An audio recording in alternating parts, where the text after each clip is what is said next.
শিক্ষার্থীরা, আশা করি সবাই ভালো আছো। প্রথমে আমি আন্তরিকভাবে দুঃখ প্রকাশ করছি, যান্ত্রিক ত্রুটির কারণে আমি ঠিক সময় মতো আসতে পারিনি।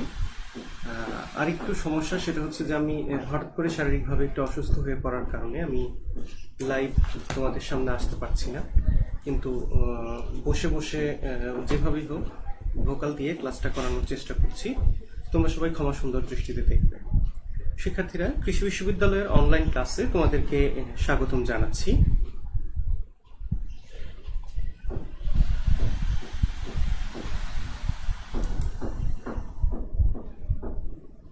শিক্ষার্থীরা, আমরা গত ক্লাসে ব্যবসা সংগঠন ও ব্যবস্থাপনা প্রথম পত্রের 10ম অধ্যায় শুরু করেছিলাম, লেকচার 1 শুরু করেছি। আজকে আমরা শুরু করব লেকচার 2, ব্যবসা উদ্যোগ, বিজনেস এন্টারপ্রেনিয়ারশিপ। দেখো শিক্ষার্থীরা, এখানে দেখা যাচ্ছে একটি সফল মুরগির খামার। একটি সফল মুরগির খামার দেখা যাচ্ছে, অর্থাৎ একজন সফল উদ্যোক্তা এই মুরগির খামারটি করেছেন। খুব সফলভাবেই উনি ওনার মুরগির খামারটি পরিচালনা করেছেন। শিক্ষার্থীরা, এই পাঠটুকু শেষ হলে আজকে আমরা শিখতে পারবো যেগুলো, তা হচ্ছে ব্যবসা উদ্যোগ এর বৈশিষ্ট্য ব্যাখ্যা করতে পারবো, এছাড়া পারবো ব্যবসা উদ্যোগের কার্যাবলী ব্যাখ্যা করতে, আর পারবো সফল উদ্যোক্তার গুণাবলী ব্যাখ্যা করতে। শিক্ষার্থীরা, আবারও বলছি, তোমরা মনোযোগ দিয়ে শোনো। অবশ্যই সবাই মনোযোগ দিয়ে শুনছো। তারপরে বলছি, যারা আজকের ক্লাসে যুক্ত হয়েছো তোমরা অবশ্যই কমেন্ট বক্সে তোমাদের রোল নাম্বারটি অবশ্যই লিখে দিবে। তোমাদের রোল নম্বরটি অবশ্যই লিখে দেবে। কোনো জিজ্ঞাসা থাকলে অবশ্যই আমার সাথে যোগাযোগ করবে। তাহলে শিক্ষার্থীরা, আমরা ক্লাসের দিকে চলে যাচ্ছি। আজকে আমরা শিখবো হচ্ছে ব্যবসা উদ্যোগের বৈশিষ্ট্য ব্যাখ্যা করতে পারবো, ব্যবসা উদ্যোগের কার্যাবলী ব্যাখ্যা করতে পারবো, এছাড়া সফল উদ্যোক্তার গুণাবলী ব্যাখ্যা করতে পারবো। শিক্ষার্থীরা, খেয়াল করো, উদ্যোগের ধারণাতে আমরা গত ক্লাসে পড়েছিলাম কনসেপ্ট অফ এন্টারপ্রেনিয়ারশিপ ছিল যে কোনো নতুন চিন্তা মাথায় রেখে যখন কোনো ব্যক্তি বা ব্যক্তিবর্গ, আবারও বলি, যখন কোনো নতুন চিন্তা মাথায় রেখে যখন কোনো ব্যক্তি বা ব্যক্তিবর্গ তা বাস্তবায়নের প্রয়াস নেন, তাকে উদ্যোগ বলে। সাধারণ অর্থে কোনো কাজ করার প্রচেষ্টাকে উদ্যোগ বলে। আবারও বলছি, তোমাদের অবশ্যই সবারই মনে আছে, তারপরেও আমি আবার রিক্যাপ করছি। কোনো নতুন চিন্তা মাথায় রেখে যখন কোনো ব্যক্তি বা ব্যক্তিবর্গ তা বাস্তবায়নের প্রয়াস নেন, তাকে উদ্যোগ বলে। শিক্ষার্থীরা, খেয়াল করো, ব্যবসা উদ্যোগের বৈশিষ্ট্য আমরা গত ক্লাসে পড়েছিলাম, তারপরও আমরা একটু আলোচনা করি। ব্যবসা উদ্যোগের বৈশিষ্ট্য, ফিচার্স অফ বিজনেস এন্টারপ্রেনিয়ারশিপ। শিক্ষার্থীরা, খেয়াল করো, ফিচার্স অফ বিজনেস এন্টারপ্রেনিয়ারশিপে আমাদের 6টি পয়েন্টস ছিল। প্রথমটা ছিল মুনাফা অর্জন সংশ্লিষ্ট, 2 নাম্বারটা ছিল ঝুঁকি ও অনিশ্চয়তার আধিক্য, তারপরে ছিল নতুন ধারণার সাথে সম্পর্কযুক্ত, তারপরে ছিল কৃতিত্ব অর্জনে বিশেষ সম্মান লাভ, এরপরে ছিল সাফল্যের ইতিবাচক ফল যথেষ্ট, উদ্যোগ গতানুগতিক ব্যবসা কর্মকাণ্ড। শিক্ষার্থীরা, এখানে দেয়া আছে যে মুনাফা অর্জন সংশ্লিষ্ট বলতে বোঝাচ্ছে যে আমি ব্যবসা প্রতিষ্ঠান করব, ব্যবসা গঠন করব, ব্যবসা উদ্যোগ নিব, কিন্তু সেটাতে আমার কোনো ধরনের মুনাফা হবে না। আমরা অনেকে অনেক ধরনের উদ্যোগ নিতে পারে, যদি সেটাতে মুনাফা সংশ্লিষ্ট না থাকে, অর্থাৎ তার টার্গেট যদি মুনাফা অর্জন না হয়, তবে সেটাকে ব্যবসা বলা যাবে না। ব্যবসা হতে গেলে অবশ্যই আমাদের মুনাফা অর্জন যে ব্যাপারটি, সেটি অবশ্যই থাকতে হবে। তারপরে ছিল ঝুঁকি ও অনিশ্চয়তার আধিক্য। খেয়াল করো, যদি তুমি একটি ব্যবসা গঠনের উদ্যোগ নিলে কিন্তু তুমি চাচ্ছ কোনো ধরনের রিস্ক না নিতে, তাহলে কিন্তু হবে না। অর্থাৎ ঝুঁকি ও অনিশ্চয়তার মধ্যে আধিক্য থাকতে হবে। 3 নম্বরে ছিল নতুন ধারণার সাথে সম্পর্কযুক্ত, গতানুগতিক চিন্তাধারা থেকে ব্যবসা উদ্যোগ নিলে হবে না। নতুন নতুন ধারণা, অর্থাৎ একজন একটা করেছে সেটার ধারণা, যেমন বাবা চালের ব্যবসা করে, ছেলেও চালের ব্যবসা করবে, তাহলে কিন্তু নতুন ব্যবসার উদ্যোগ হলো না। সেটা ব্যবসা থেকে ব্যবসা হলো, কিন্তু নতুন ধরনের ব্যবসা হলো না। অর্থাৎ নতুন ধারণার সাথে সম্পর্কযুক্ত, নতুন ধারণা, নতুন চিন্তা ভাবনা নিয়ে তোমাকে যদি উদ্যোগ গ্রহণ করা হয় সেটা হচ্ছে ব্যবসা উদ্যোগ। শিক্ষার্থীরা এরপরে খেয়াল করো, কৃতিত্ব অর্জন, বিশেষ সম্মান লাভ। অর্থাৎ সে উদ্যোগ নিবে, তার টার্গেট থাকবে আমি অবশ্যই ভালো মতো সাফল্যের উচ্চ শিখরে পৌঁছতে পারবো, কৃতিত্ব অর্জন করতে পারবো। অর্থাৎ সবাই আমার থেকে শিখবে, আমার ধারণা নিয়ে কাজ করবে, সাফল্য অর্জন করবে। যদি এইরকম হয় তবে কিন্তু সেটি কৃতিত্ব অর্জনে বিশেষ সম্মান লাভ সেটি থাকতে হবে। এরপরে আছে দেখো, সাফল্যের ইতিবাচক ফল যথেষ্ট। সাফল্যের ইতিবাচক ফল যথেষ্ট। শিক্ষার্থীরা খেয়াল করো, সাফল্যের ইতিবাচক ফল যথেষ্ট বলতে বোঝাচ্ছে যে ব্যবসা উদ্যোগ তুমি নিলে কিন্তু সেটাতে কোনো ধরনের সফলতা আসলো না, তাহলে হবে না। অবশ্যই সেটাতে সাফল্য আসতে হবে, সেই অনুযায়ী চেষ্টা চালিয়ে যেতে হবে। এরপরে আছে উদ্যোগ গতানুগতিক ব্যবসা কর্মকাণ্ড। অর্থাৎ উদ্যোগ গতানুগতিক ব্যবসা কর্মকাণ্ড তার মানে কি? যে আগে বলেছিলাম যে বাবার ব্যবসা ছেলে করবে, ছেলের ব্যবসা ছেলে করবে, এরকম ভাবে হবে না। উদ্যোগ গতানুগতিক ভাবে দিন যাবে আর চেঞ্জ হবে।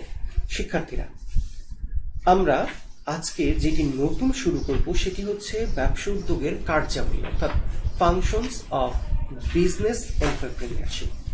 একটু খেয়াল করো, তুমি ব্যবসা বাণিজ্য করবে, তুমি একটা উদ্যোগ নিবে ব্যবসা করার, কিন্তু কিছু জিনিস তোমাকে মাথায় নিয়ে, কিছু কাজ মাথায় নিয়ে সেই উদ্যোগটি গ্রহণ করতে হবে। সেই উদ্যোগগুলোর মধ্যে অর্থাৎ ব্যবসা উদ্যোগের কার্যাবলীর মধ্যে কি কি জিনিসগুলো থাকতে হবে? দেখো, উদ্যোগ চিন্তার উন্নয়ন।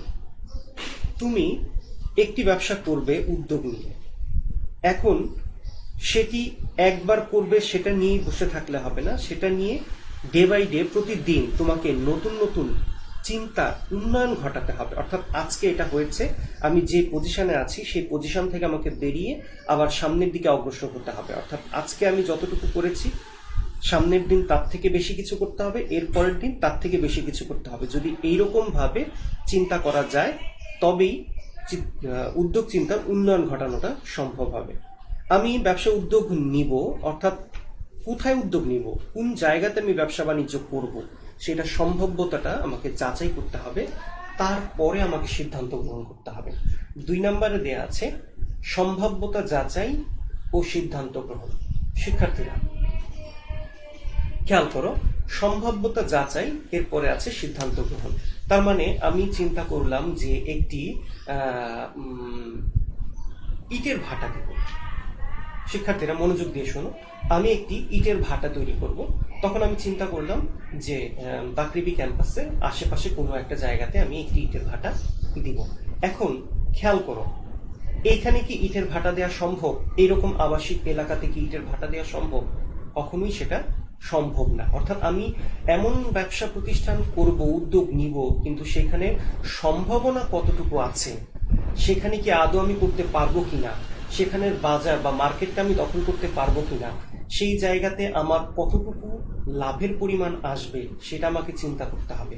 সবকিছু চিন্তা ভাবনা করে, অর্থাৎ সম্ভাবনা কতটুকু আছে আমার ব্যবসা সমৃদ্ধি হওয়ার, সেটা চিন্তা করে তারপরে আমাকে সিদ্ধান্ত গ্রহণ করতে হবে ব্যবসা বাণিজ্য করবার ক্ষেত্রে বা ব্যবসার উদ্যোগের ক্ষেত্রে। শিক্ষার্থীরা মনোযোগের সাথে শোনো, এরপরে আছে অর্থ সংস্থান, অর্থাৎ ফাইন্যান্সিং। আমি একটি ব্যবসা উদ্যোগ নিব, কিন্তু সেই উদ্যোগ নিতে গেলে অবশ্যই আমার টাকার প্রয়োজন। এখন সেই টাকাটা আমি কোন জায়গা থেকে উঠাবো, কার কাছ থেকে নিব, বন্ধুর কাছ থেকে ধার নিব, নাকি প্রতিবেশীর কাছ থেকে ধার নিব, নাকি ব্যাংক থেকে বা আর্থিক প্রতিষ্ঠান থেকে লোন নিব, সবকিছু বিচার বিশ্লেষণ করে চিন্তা করে তারপরে কিন্তু আমাকে ব্যবসা উদ্যোগের দিকে এগুতে হবে। অর্থাৎ ব্যবসা উদ্যোগ নেওয়ার আগে এই কাজটি সম্পন্ন করতে হবে। আমার ফিনান্সিং কোথা থেকে হবে বা অর্থ সংস্থান কোন জায়গা থেকে হবে। এরপরে দেখো, এরপরে আছে ঝুঁকি গ্রহণ। খেয়াল করো শিক্ষার্থীরা, এরপরে কি আছে? ঝুঁকি গ্রহণ। অর্থাৎ তুমি রিস্ক নিবে না, কিন্তু ব্যবসা প্রতিষ্ঠান চালু করতে চাচ্ছ বা ব্যবসার উদ্যোগ নিতে চাচ্ছ। তুমি যদি রিস্ক না নাও তবে তুমি ব্যবসার উদ্যোগ গ্রহণ করতে পারবে না। অর্থাৎ তোমাকে ঝুঁকি নিয়ে লাভ লস চিন্তা করে তারপরে তোমাকে কিন্তু ব্যবসার উদ্যোগ নিতে হবে। এখন তুমি চাচ্ছ মুনাফা অর্জন করবে, কিন্তু কোনো ধরনের ঝুঁকি নিতে চাচ্ছ না। যদি তোমার ব্যবসায় লস হয় এরকম কোনো ধরনের রিস্ক তুমি নিতে চাচ্ছ না, তাহলে কিন্তু হবে না। ব্যবসা উদ্যোগের ক্ষেত্রে অবশ্যই তোমাকে ঝুঁকি গ্রহণের মন মানসিকতাটুকু আগে থেকেই থাকতে হবে। শিক্ষার্থীরা, এরপরে দেখো আছে উপকরণাদির সুসংহতকরণ। অর্থাৎ তুমি ব্যবসা বাণিজ্য করবে, কিন্তু সেটার উপকরণ কেমন হবে সেটা তুমি চিন্তা করছো না, তাহলে হবে না। যেমন শ্রম, ভূমি, মূলধন, এই সবগুলো উপকরণ যথাযথভাবে হচ্ছে কিনা সেই দিকে তোমাকে অবশ্যই খেয়াল রাখতে হবে। যদি খেয়াল রাখতে না পারো তবে তোমার ব্যবসার উদ্যোগ গ্রহণ যথাযথ হবে না। এরপরে আছে বাজার সৃষ্টি। শিক্ষার্থীরা, এই পয়েন্টটি খুব মনোযোগ দিয়ে শুনবে তোমরা। তুমি একটি ব্যবসা উদ্যোগ গ্রহণ করলে, কিন্তু তোমার মার্কেট নেই। অর্থাৎ তুমি ব্যবসা উদ্যোগ নিলে একটি ফ্যাক্টরি দিবে। কিসের? একটি, মনে করো একটি বিস্কিট ফ্যাক্টরি দিবে। এখন খেয়াল করো, তুমি একটি বিস্কিট ফ্যাক্টরি দিবে, কিন্তু তোমার সেই ফ্যাক্টরির উৎপাদিত পণ্য কোথায় বিক্রি হবে তা সম্পর্কে তোমার কোনো আইডিয়া নেই।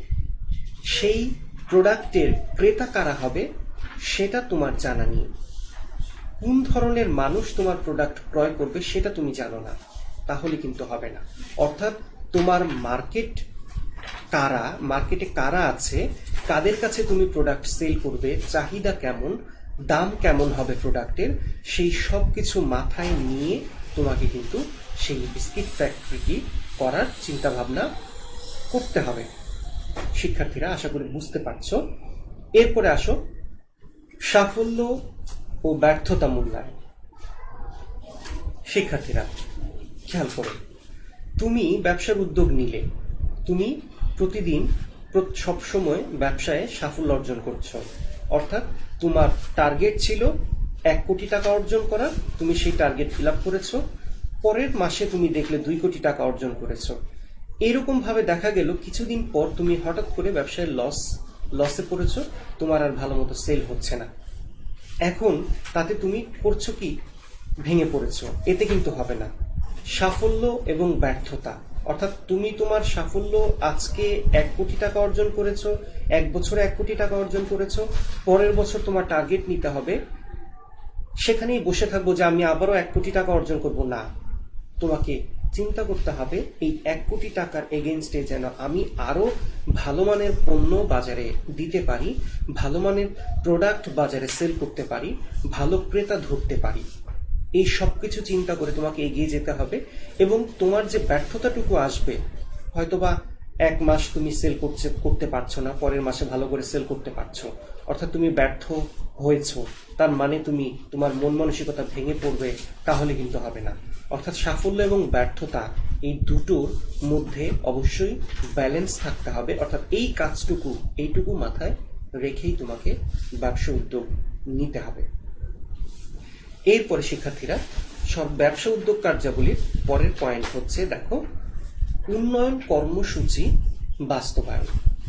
উন্নয়ন কর্মসূচি বাস্তবায়ন, খেয়াল করো, অর্থাৎ তোমার দৈনিক যে কাজগুলো করছো, ব্যবসা উদ্যোগ নিয়েছো, ডে বাই ডে যে কাজগুলো হচ্ছে, সেটার প্রতিদিন উন্নতির দিকে যেতে হবে। আজকে যতটুকু করেছো, পরবর্তীতে তার থেকে আরো ভালো কিছু করতে হবে, পরে আরো ভালো কিছু করতে হবে। কারণ ক্রেতাদের মধ্যে একটা চিন্তা থাকে যে আজকে এই প্রোডাক্ট ভালো, কিছুদিন পর হয়তোবা সেই কোম্পানির প্রোডাক্ট আরো ভালো হবে। অর্থাৎ ক্রেতাদের মনে একটা জায়গা দখল করা যায়। এখন তুমি যদি দৈনিক ভিত্তিতে এই কাজগুলোর উন্নয়ন না ঘটাও, অর্থাৎ তোমার প্রোডাক্টের মান যদি ডে বাই ডে বৃদ্ধি না পায়, তাহলে কি হবে? তাহলে তোমার কাস্টমার, অর্থাৎ যদি বৃদ্ধি না পায়, কাস্টমার আস্তে আস্তে কমে যাবে, তোমার ব্যবসা উন্নতির দিকে যাবে না, ধ্বংসের দিকে চলে যাবে। অর্থাৎ উন্নয়ন কর্মসূচি বাস্তবায়ন, তোমাকে ডে বাই ডে উন্নয়নের দিকে অগ্রসর হতে হবে। আজকে ভালো, কালকে ভালো, পরে আরো ভালো, এভাবেই তোমাকে এগিয়ে যেতে হবে। শিক্ষার্থীরা, আশা করি তোমরা খুব ভালো মতোই বুঝতে পেরেছো। আমাদের উদ্যোগ কার্যাবলীর প্রথম পয়েন্ট ছিল উদ্যোগ চিন্তার উন্নয়ন, তারপর ছিল সম্ভাব্যতা যাচাই ও সিদ্ধান্ত গ্রহণ, তারপরে ছিল অর্থ সংস্থান, এরপরে ছিল ঝুঁকি গ্রহণ। দেখো, এরপরে ছিল উপকরণাদি সুসংহতকরণ, বাজার সৃষ্টি, সাফল্য ব্যর্থতা মূল্যায়ন ও উন্নয়ন কর্মসূচি বাস্তবায়ন। আমরা ব্যবসা উদ্যোগের কার্যাবলী সম্পর্কে মোটামুটি একটি ধারণা পেয়েছি। এখন আশা করছি তোমরা যদি বাসাতে একটু বইটা খুলে পড়ো তাহলে আরো বিস্তারিত ধারণা নিতে পারবে। শিক্ষার্থীরা খেয়াল করো, আমরা শুরু করছি এখন সফল উদ্যোক্তা অর্থাৎ সাকসেসফুল এন্টারপ্রেনিয়ার। খেয়াল করো, ঝুঁকিপূর্ণ ও অনুমান নির্ভর পথযাত্রায়, আবারও খেয়াল করো, ঝুঁকিপূর্ণ ও অনুমান নির্ভর পথযাত্রায় যে উদ্যোক্তা তার নতুন ব্যবসা চিন্তার বাস্তব প্রতিফলন ঘটিয়ে যে উদ্যোক্তা তার নতুন ব্যবসা চিন্তার বাস্তব প্রতিফলন ঘটিয়ে সাফল্য অর্জনে সক্ষম হন তাকেই একজন সফল উদ্যোক্তা বলে। আবারও বলছি, ঝুঁকিপূর্ণ তার মানে তাকে ঝুঁকি নিতে হবে, অনুমান নির্ভর কাজ করতে হবে। ঝুঁকিপূর্ণ ও অনুমান নির্ভর পথযাত্রায় যে উদ্যোক্তা তার নতুন ব্যবসা চিন্তার বাস্তব প্রতিফলন ঘটিয়ে সাফল্য অর্জনে সক্ষম হন তাকেই সফল উদ্যোক্তা বলে।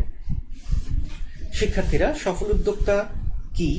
এভাবে তোমাদের পরীক্ষায় একটি জ্ঞানমূলক প্রশ্ন আসতে পারে। প্রশ্নটি আসবে এভাবে, সফল উদ্যোক্তা কি বা সফল উদ্যোক্তা কাকে বলে? আবারও বলি, ঝুঁকিপূর্ণ ও অনুমান নির্ভর পথযাত্রায় যে উদ্যোক্তা তার নতুন ব্যবসা চিন্তার বাস্তব প্রতিফলন ঘটিয়ে সাফল্য অর্জনে সক্ষম হন তাকেই সফল উদ্যোক্তা বলে। খেয়াল করো, আমরা এখন পড়ব সফল উদ্যোক্তার কিছু গুণ। অর্থাৎ একজন উদ্যোক্তা তৈরি হবে, তার মধ্যে কোনো ধরনের গুণ থাকবে না তা কিন্তু হবে না। একজন সফল উদ্যোক্তার কিছু গুণ বা কিছু বৈশিষ্ট্য তার মধ্যে অবশ্যই বিদ্যমান থাকবে। যদি এই বৈশিষ্ট্যগুলো বিদ্যমান থাকে তবেই সে একজন সফল উদ্যোক্তা বলে বিবেচিত হবে। তাহলে শিক্ষার্থীরা আমরা শুরু করি সফল উদ্যোক্তার গুণাবলী। Qualities of successful entrepreneur. খেয়াল করো, সৃজনশীল মানসিকতা বা সৃজন শক্তি। শিক্ষার্থীরা মনোযোগ দাও, সৃজনশীল মানসিকতা বা সৃজন শক্তি অর্থাৎ একজন উদ্যোক্তার মধ্যে যদি ক্রিয়েটিভিটি না থাকে তবে সে একজন সফল উদ্যোক্তা হতে পারবে না। অর্থাৎ তার মধ্যে, তার আবিষ্কারের মধ্যে, তার চিন্তা চেতনার মধ্যে অবশ্যই নতুনত্ব থাকবে, অন্যের সাথে তার চিন্তা চেতনা মিলবে না, তবেই সে একজন সফল উদ্যোক্তা বলে বিবেচিত হবে। অর্থাৎ সে যে জিনিস তৈরি করবে তা একেবারেই ডিফারেন্ট হবে, ইউনিক হবে, কারোর সাথে মিলবে না। অর্থাৎ তার চিন্তা চেতনা হবে অন্যরকম। সৃজনশীল মানসিকতা বা সৃজন শক্তি। এরপরে আছে দেখো কৃতিত্ব অর্জন চাহিদা। একজন উদ্যোক্তা একটি কারবারের উদ্যোগ নিল, এটাই কি শেষ? না। সেই উদ্যোক্তার তার সেই কাজে সেটি ব্যবহার করার ফলে দিন দিন সাফল্য অর্জন হবে। তার সাফল্য দেখে অনেকেই উৎসাহিত হবে এবং সেই উদ্যোক্তার ভিতরে একটি চিন্তা থাকবে, আমাকে অবশ্যই সফল হতে হবে এবং আমাকে এমন একটা পর্যায়ে যেতে হবে যেন আমি অন্যদের থেকে ডিফারেন্ট হতে পারি বা অন্যদের থেকে আলাদা হতে পারি, অন্যদের থেকে কৃতিত্ব অর্জন করতে পারি। এটাকেই বলা হচ্ছে কৃতিত্ব অর্জন চাহিদা। এরপরে আছে দূরদৃষ্টি।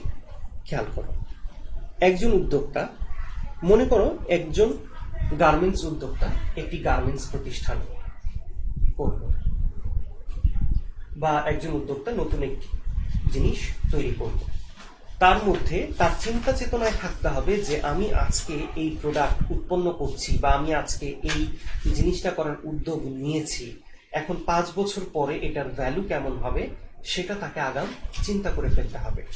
অর্থাৎ যদি তার চিন্তা থাকে যে আমি আজকে ডিফারেন্ট ধরনের একটি পোশাক তৈরি করব, এখন এটির মার্কেট প্রাইস খুব ভালো মতো আছে, কিন্তু 5 বছর পরে এটির মার্কেট প্রাইস কেমন হবে সেই ধারণাটুকু তার বর্তমান সময়ে দাঁড়িয়ে ভবিষ্যতে ভাবনা ভাবা চিন্তার চেতনাটাই হচ্ছে মূলত দূরদৃষ্টি।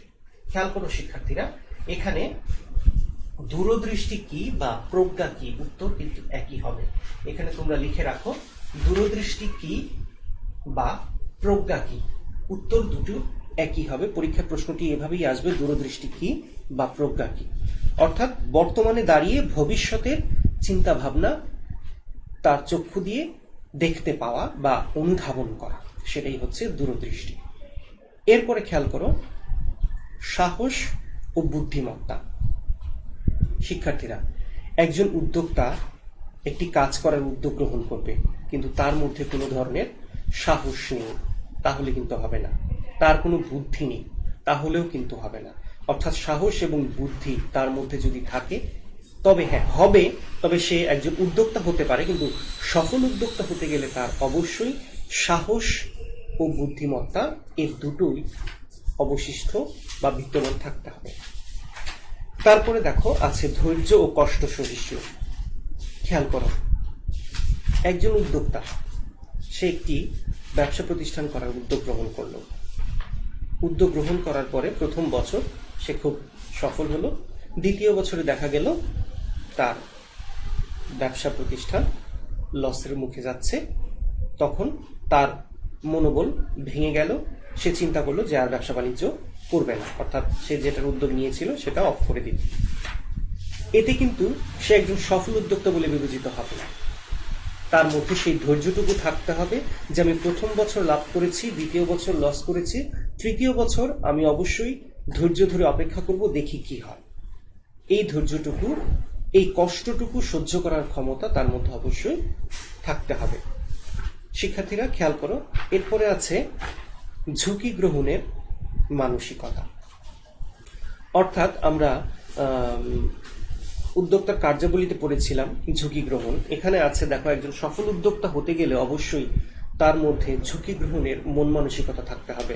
সে ব্যবসা বাণিজ্য করবে কিন্তু কোনো ধরনের ঝুঁকি নেবে না, তাহলে কিন্তু হবে না। ঝুঁকি গ্রহণের মন মানসিকতাটা অবশ্যই তার মধ্যে থাকতে হবে, অর্থাৎ আর্থিকভাবে মানসিকভাবে হোক তাকে প্রস্তুত থাকতে হবে যে আমি ব্যবসা বাণিজ্য করব, এটাতে লাভ হতে পারে, লসও হতে পারে। শিক্ষার্থীরা, এরপরে খেয়াল করো আছে সিদ্ধান্ত গ্রহণের সামর্থ্য।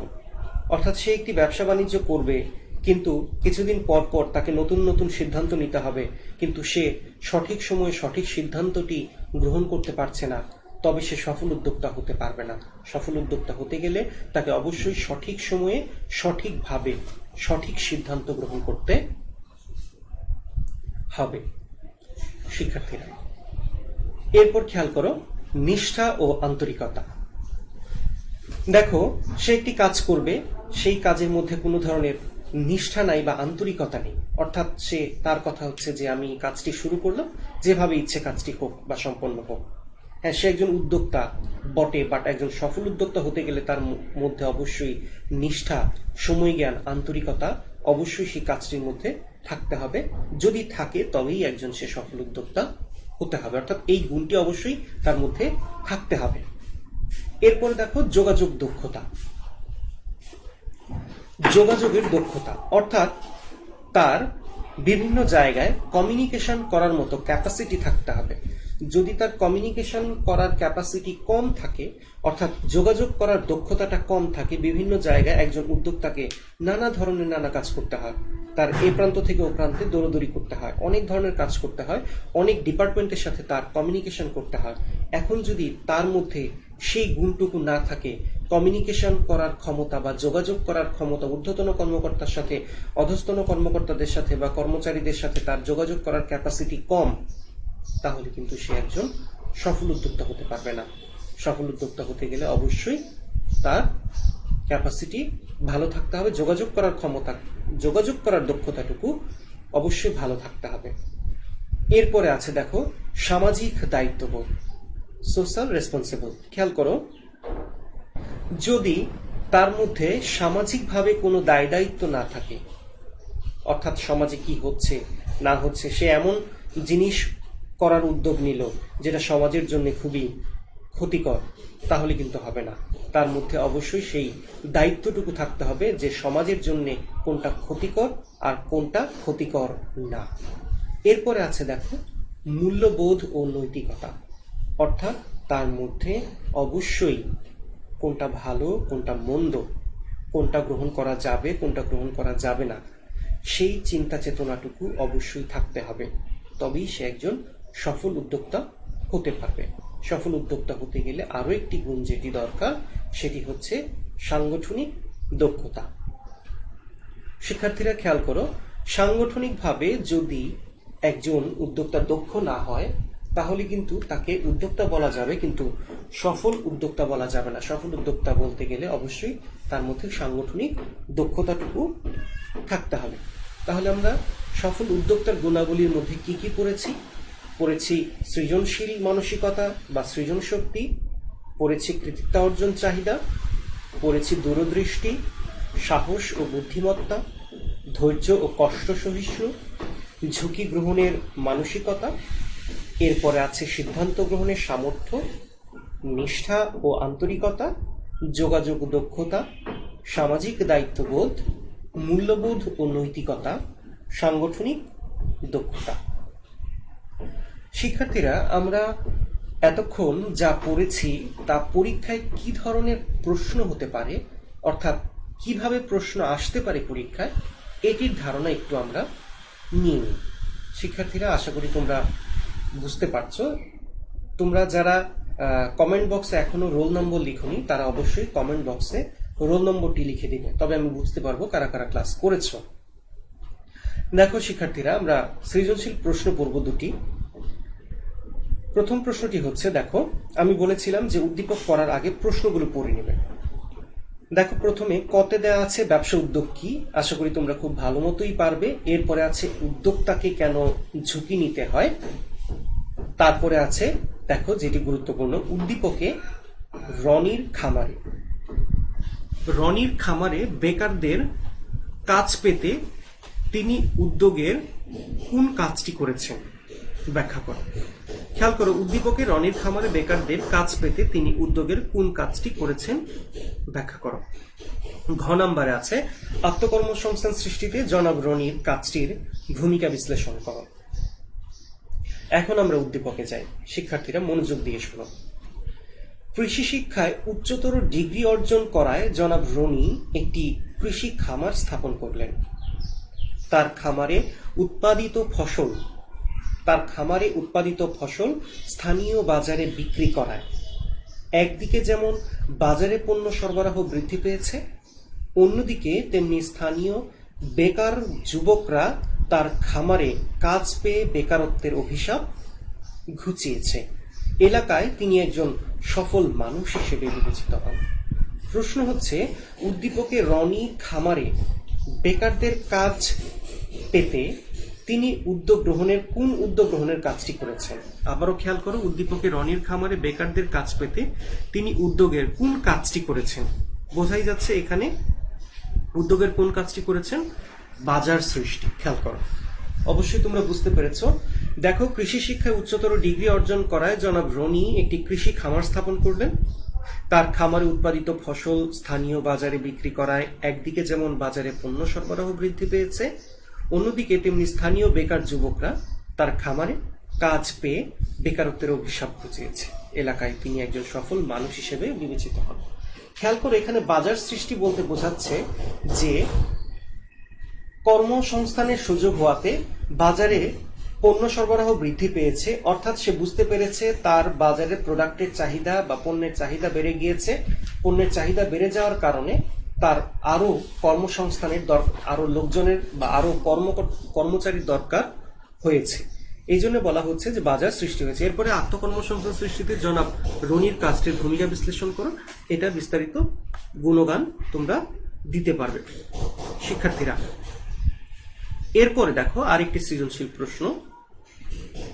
ক নম্বরে লেখা আছে উদ্যোক্তার সংজ্ঞা দাও। অবশ্যই পারবে এটা। আত্মকর্মসংস্থান বলতে কি বোঝায়, অর্থাৎ নিজেই নিজের কর্মের সংস্থান করাকেই আত্মকর্মসংস্থান বলে। এরপরে আছে উদ্যোক্তার কোন বিশেষ গুণটি। দেখো এখানে চলে আসছে যে উদ্যোক্তার গুণাবলীতে আমরা পড়েছিলাম যে গুণগুলো, সেই গুণগুলো অবশ্যই চোখের সামনে ভাসছে আমাদের যে এখানে কোন গুণটা হবে। উদ্যোক্তার কোন বিশেষ গুণটি উদ্দীপকে ফুটে উঠেছে ব্যাখ্যা করো। ঘ নম্বরে আছে দেশের অর্থনীতিতে রামিনের অবদান গুরুত্বপূর্ণ বিশ্লেষণ করো। দেখো উদ্দীপকটা আছে যে রামিন একজন সফল উদ্যোক্তা। প্রযুক্তি একদিন আগামী বিশ্ব নিয়ন্ত্রণ করবে তিনি অনেক আগেই ধারণা করেছেন। খেয়াল করো, তিনি অনেক আগেই ধারণা করেছেন, ফলে বেশ বড় অঙ্কের বিনিয়োগের তিনি একজন আইসিটি ফার্ম স্থাপন করেন। বর্তমানে প্রচুর তরুণ যুবক তার ফার্মে কাজ করছে। সফটওয়্যার রপ্তানির জন্য প্রতিষ্ঠানটির চলতি বছর শ্রেষ্ঠ রপ্তানিকারকের পুরস্কার পায়। তাহলে এখানে রনির কোন বিশেষ গুণটি ফুটে উঠেছে? দেখো, দুঃখিত, উদ্যোক্তার কোন বিশেষ গুণটি উদ্দীপকে ফুটে উঠেছে? উদ্যোক্তা ছিল একজন রামিন। রামিনের কোন দিকটি ফুটে উঠেছে? অবশ্যই তোমরা বুঝতে পারছো, অবশ্যই সেটা হবে কি? দূরদৃষ্টি। প্রযুক্তি একদিন আগামী বিশ্ব নিয়ন্ত্রণ করবে তিনি অনেক আগে থেকেই ধারণা করেছেন। অর্থাৎ তিনি অনেক আগে থেকেই ধারণা করেছেন প্রযুক্তি একদিন বিশ্ব শাসন করবে বা অনেক দূর এগিয়ে যাবে বা বিশ্বটাকে নিয়ন্ত্রণ করবে কে? প্রযুক্তি। তিনি অনেক আগেই এটার ধারণা করেছেন। তাহলে কি হলো? উদ্যোক্তার কোন বিশেষ গুণটি উদ্দীপকে ফুটে উঠেছে? উদ্যোক্তার দূরদৃষ্টি বিশেষ গুণটি উদ্দীপকে ফুটে উঠেছে। এরপরে প্রশ্ন হচ্ছে দেশের অর্থনীতিতে রামিনের অবদান গুরুত্বপূর্ণ বিশ্লেষণ করো। তখন তোমরা সুন্দর করে এর বর্ণনাটা দিতে পারবে। শিক্ষার্থীরা, আমরা আজকে পড়েছি কি কি একটু খেয়াল করো সবাই।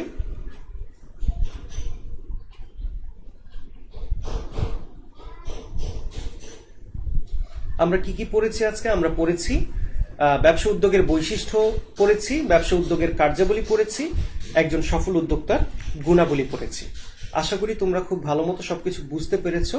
তোমরা অবশ্যই বাসায় থাকবে, পড়াশোনা করবে মনোযোগ দিয়ে, বাইরে বের হবে না জরুরি প্রয়োজন ছাড়া। যদিও বের হও, অবশ্যই স্বাস্থ্যবিধি মেনে চলবে।